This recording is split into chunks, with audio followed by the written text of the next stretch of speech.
অনুরাগের ছোঁয়া ধারাবাহিকের আগামী পর্বে আমরা দেখতে পাবো নীলগঞ্জে সূর্য দীপাকে দেখতে পেয়ে সমস্ত অভিমানের বাঁধ ভেঙে সূর্য দীপাকে জড়িয়ে ধরল। হ্যাঁ বন্ধুরা, আমরা এমনটাই দেখতে পাবো অনুরাগের ছোঁয়া ধারাবাহিকের আগামী পর্বগুলোতে।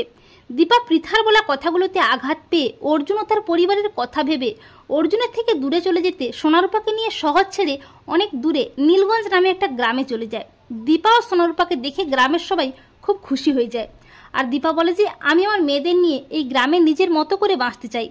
অপরদিকে অর্জুন দীপাকে কোথাও না পেয়ে অস্থির হয়ে যায়। বাড়ির সবাই দীপাকে খুঁজতে থাকে, আর অর্জুন কোনোভাবেই বুঝতে পারে না দীপা হঠাৎ কেন এভাবে কাউকে কিছু না জানিয়ে চলে গেল। দীপা মেয়েদের নিয়ে সেই গ্রামেই থাকে, আর সূর্য সেই গ্রামের একটা হেলথ সেন্টারে থাকে।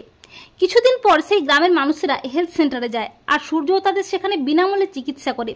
সূর্য যখন রোগী দেখছে তখন হঠাৎই কিছু গ্রামের লোকেরা বলাবলি করছে যে দীপা তার দুই মেয়েকে নিয়ে গ্রামে এসেছে, নিজের মতো করে বাঁচতে চায়, আমরা ওর পাশে আছি।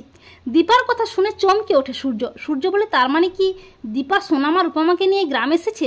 কিন্তু ওর তো বিয়ে হয়ে গেছে, আমাকে দীপার মুখোমুখি দাঁড়াতেই হবে। এই বলে সূর্য পরদিন খোঁজ করে দীপার বাড়িতে পৌঁছে যায়। সূর্য বলে দীপা, সূর্যকে দেখে অবাক হয়ে যায় দীপা। সোনারূপাও অবাক হয়ে যায় তাদের বাবাকে দেখে। দীপা বলে ডাক্তারবাবু আপনি এখানে?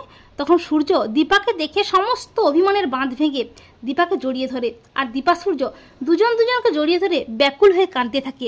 আর সোনারূপা তাদের মা বাবাকে এভাবে একসাথে দেখে খুব খুশি হয়ে যায়। তো বন্ধুরা, তোমরা এটাই চাও তো যে দীপা যেন নীলগঞ্জ গ্রামে গিয়ে সূর্যের মুখোমুখি হয়, আর সূর্য যেন দীপাকে দেখে সমস্ত অভিমান ভুলে দীপাকে কাছে টেনে নেয়? কমেন্ট করে জানিয়ে দাও তোমাদের মতামতটি।